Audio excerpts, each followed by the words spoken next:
not Earth's mightiest heroes. No. We are the Thunderbolts!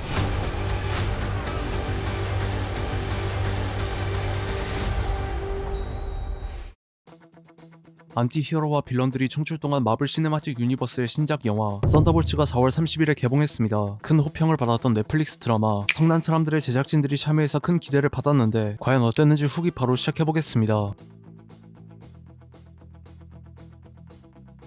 친언니 같았던 나타샤 로마노프의 죽음에 대한 진실을 알게 된 이후 발렌티나 알레그라 드 폰테인의 의뢰들을 처리하며 마음속 공허함을 느끼던 옐레나 벨로바는 위장가족의 아버지 포지션이자 소련판 캡틴 아메리카, 레드 가디언으로 활동하던 알렉세이 쇼스타코프의 조언에 따라서 발렌티나에게 공개적인 임무들을 하고 싶다고 부탁하자 발렌티나의 비공식 작전들에 대한 증거가 담긴 말레이시아에 있는 창고를 소각하라는 마지막 임무를 받게 됩니다. 옐레나는 발렌티나가 CIA의 국장이 되기 전에 불법 생체 실험을 일삼던 옥스의 이사로 재임하던 중 어벤져스의 모든 멤버들의 힘을 합친 것보다 강한 강화인간을 탄생시킬 프로젝트 센트리의 책임자 중 하나였던 사실을 알게 된 직후 갑자기 나타난 존 워커의 공격을 받게 되고 뒤이어 고스트와 태스크마스터 그리고 증거보관실 한가운데서 갑자기 나타난 팜 레이놀즈를 마주하자 현재 미국 중앙정보국장직 탄핵 공판이 진행 중이었기 때문에 발렌티나가 자신의 불법 활동들에 대한 증거를 모두 인멸하기 위한 함정이었다는 것을 알게 됩니다. 아무런 능력이 없는 일반인인 줄 알았던 밥이 발렌티나의 부하들의 총격에도 전혀 피해를 입지 않고 프로젝트 센트리 약물 덕분에 비행 능력과 계력 그리고 물질 조작 능력을 얻은 강화인간이었다는 것을 알게 된 발렌티나는 밥을 자신의 비밀 프로젝트의 이름을 따서 레드월크 사태 이후 자신 사퇴한 로스 대통령과 어벤져스를 대신할 센트리라는 새로운 영웅으로 만들어 자신의 이익을 위해 이용할 계략을 꾸미기 시작하자 발렌티나에게 이용당하던 안티히어로와 빌런들이 썬더볼츠를 조직해 그녀의 음모를 막으려는 내용입니다. 2달 전에 개봉했던 캡틴 아메리카 브레이브 뉴 월드가 액션씬이 화려하지만 스토리는 실망스러웠던 영화였다면 썬더볼츠는 액션씬의 비중이 낮지만 캐릭터들 간의 관계에 집중한 스토리가 최근 MCU 영화들 중 가장 훌륭했다고 느꼈고 개인적으로는 썬더볼츠가 브레이브 뉴 월드보다 더 재밌었습니다. 비록 위장 임무를 위한 가짜 가족이었지만 나타샤 로마노프와 알렉세이 쇼스타코프를 친언니와 친아빠처럼 생각했던 옐레나 벨로바가 느끼는 공허함으로 시작해 전혀 어울릴 것 같지 않던 인물들이 한 가지 목적을 위해 팀으로 뭉치게 되는 서사는 2012년에 개봉한 어벤져스 1편을 연상시켰고 전체적인 분위기나 스타일은 전혀 다르지만 어벤져스 1편을 연상시키는 요소들이 상당히 많았습니다. 여러 명의 캐릭터들이 뭉치는 팀업 무브이긴 하지만 옐레나 벨로바의 비중이 가장 커서 진 주인공이라고 볼 수 있는데 미드소마와 오펜하이머 같은 영화들에서 훌륭한 연기력을 입증한 배우 플로렌스 퓨의 활약이 돋보였고 드라마 호크아이에서 약간 아쉬웠던 비중을 본작에서 확실하게 채운 것 같은 느낌도 들었습니다. 존 워커는 드라마 팔콘 앤 윈터 솔저에서 캡틴 아메리카 자리를 날먹한 근본도 없는 비호감 캐릭터로 처음 등장했지만 본작에서 존 워커의 싸가지 없지만 완전 나쁜 놈은 아닌 캐릭터성을 잘 활용했다고 생각하고 플래그 스매셔의 혈청을 맞은 슈퍼솔저인 만큼 전투력도 강하게 묘사됩니다. 영화 블랙 위도우를 그렇게 재밌게 보진 않았지만 데이비드 하버가 연기한 레드 가디언이 상당히 재밌는 캐릭터라고 생각했는데 본작에서도 비중은 크지 않지만 소소한 유머를 담당하는 개그 캐릭터로 활약하고 심리적으로 괴로워하는 옐레나에게 힘이 되어주는 역할도 하기 때문에 본작의 등장인물 중에서도 레드 가디언이 가장 좋았습니다. MCU에 등장하는 빌런들의 고질적인 문제이기도 하지만 특히 페이즈 5의 빌런들은 강력한 위협으로 묘사되다가 허무하게 퇴장하는 평면적인 캐릭터들이 많았는데 본작에 등장한 센트리와 발렌티나도 이런 면이 아예 없진 않지만 발렌티나의 경우 어둠의 닉퓨리로 불릴 정도로 이전 작품들에서 짧게라도 등장하며 이런 음모를 꾸미고 있던 빌드업을 쌓았고 센트리는 코믹스와 동일하게 밥 레이놀즈가 어두운 과거로 인한 상처를 가졌고 보이드라는 어두운 인격과 갈등하는 모습을 입체적으로 묘사했으며 태양 100만 개의 힘을 가진 최강자로 묘사된 코믹스의 강력함만 대충 따라했다가 허무하게 퇴장할 줄 알았던 것과는 다르게 어벤져스 둠스데이의 재등장이 확정되었기 때문에 이후 행보도 궁금해졌습니다. 엔딩과 쿠키 영상은 후속 작품에 대한 기대를 심어주긴 했지만 스토리를 중간에 끊고 다음 작품을 기다리려는 듯한 엔딩이 아니라 어느 정도 만족스러운 끝을 맺으며 끝나기 때문에 마무리는 최근 MCU 작품들 특히 디즈니 플러스 드라마들보다 훨씬 낫다고 생각합니다. 물론 아쉬운 점들도 있었는데 스토리가 옐레나, 존, 버키, 발렌티나, 센트리에게 집중되어 있기 때문인지 고스트와 태스크마스터는 비중이 많지 않으며 맨해튼의 어벤져스 타워까지 등장시킬 정도로 어벤져스 1편을 의식했지만 해당 작품에 비하면 캐릭터들의 비중 분배가 상당히 아쉬웠습니다. 액션씬이 많지 않긴 하지만 일부 장면들에서 컴퓨터 그래픽이 약간 어설프다고 느꼈고 특히 센트리가 비행 능력을 각성하는 부분은 2013년에 개봉한 맨 오브 스틸보다도 컴퓨터 그래픽의 질이 부족해 보였습니다.